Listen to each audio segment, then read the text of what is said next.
I put people in cars that don't yet exist. No other car company marries the virtual and physical worlds together like Ford. What we're doing allows us to literally see through the eyes of any driver. Now let's do that same reach as a small female. Wow. Yeah, it's a different experience. We can look around and evaluate any part of the vehicle, and Ford's quality is now equal with Toyota. Quality is about finding solutions before they're problems. I'm Elizabeth Barron, and this is the Ford Fusion. Drive one. Well, if you want to talk about driving quality, we have the Director of Global Manufacturing Quality. It's Adrian Vido. Adrian, what I've seen in the J.D. Power, I mean, Ford was not leading the leagues, 8 or 9 years ago, but you've crept up. You've crept up steadily. And I don't think you've ever had a backward year in 8 years. Absolutely, Michael. It's gratifying today as the results were released for the J.D. Power Initial Quality Survey, which is an indication of load time in service after 90 days of usage by the consumer. Yeah, that's what everyone looks at first.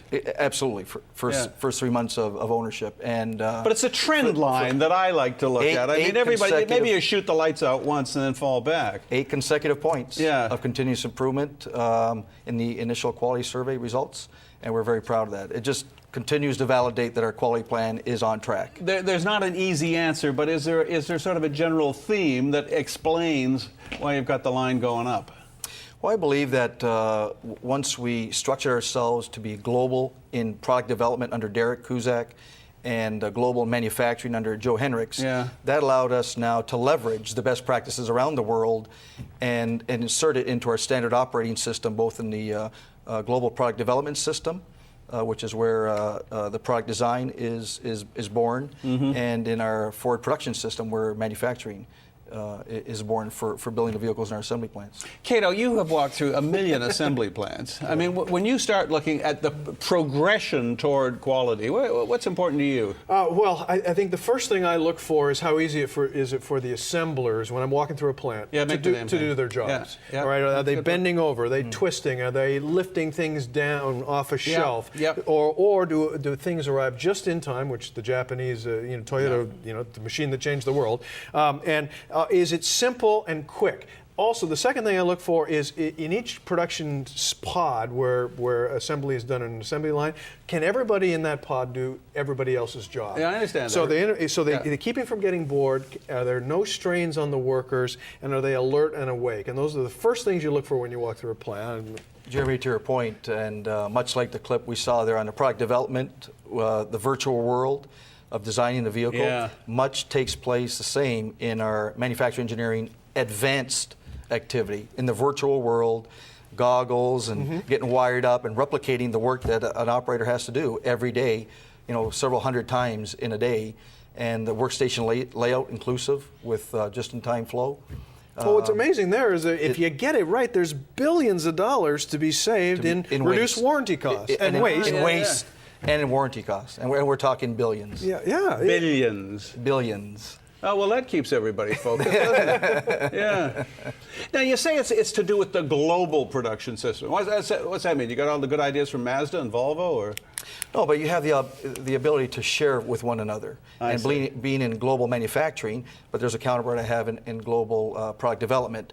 But you get to glean the best practices, the Mazda practices, the Volvo practices, the great designs out of Europe, and the great designs that come out of Ford, but compile them under one roof, under one global product development system in a very standard, methodical way to go about it. Yeah, but Cato, everybody says that. Oh, they do, well, let's put it this way: when the machine that changed the world, the landmark study of Womack and those guys came out, it woke everybody else who wasn't doing this up. That you need a flexible manufacturing facility that can do multiple vehicles consistently. So, like the Oakville plant over here in Toronto can do flexes, and it can do MK, whatever. Very shortly, a fourth. Yeah, well, and that's the whole point. Now, the question that always strikes me is how far along Ford, Joe Henricks, your boss, has got 135 plants that he looks after. Are they all the same? No, actually, but let me just add to your point about flexibility. Think about Michigan Truck shutting down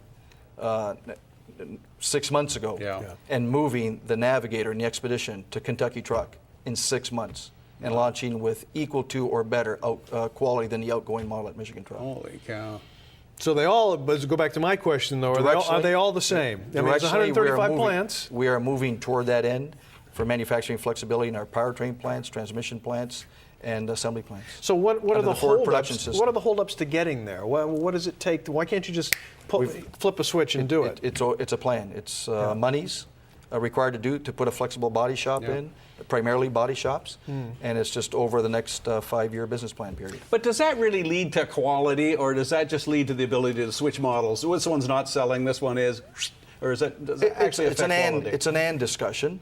As the advanced manufacturing world does that virtual work, it also provides the ability to do a repeatable process for manufacturing for the employees to do every day, several hundred times a day.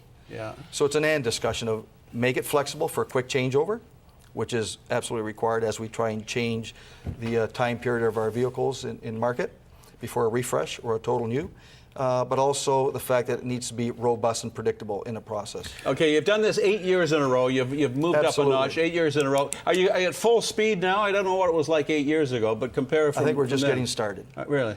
If you look at the vehicle dependability study that came out earlier this year, that talks about 3 years in service data, it also shows progress over the last several years.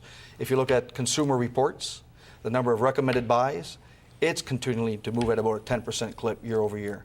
And our plans are to be and differentiate ourselves by 2012 from the rest of the competition. Well, we have heard these claims from other manufacturers before. The question to me that it keeps jumping out is how 20 seconds. Well, how soon can you get way past Toyota and Honda? Can you leapfrog them? Well, as I said earlier, I think right now we're at a statistical dead heat with the Japanese, and by 2012 we will be differentiated from the rest. Interesting stuff. Car business, Ford Drive 1. We're back next week with another edition. Hope to see you then.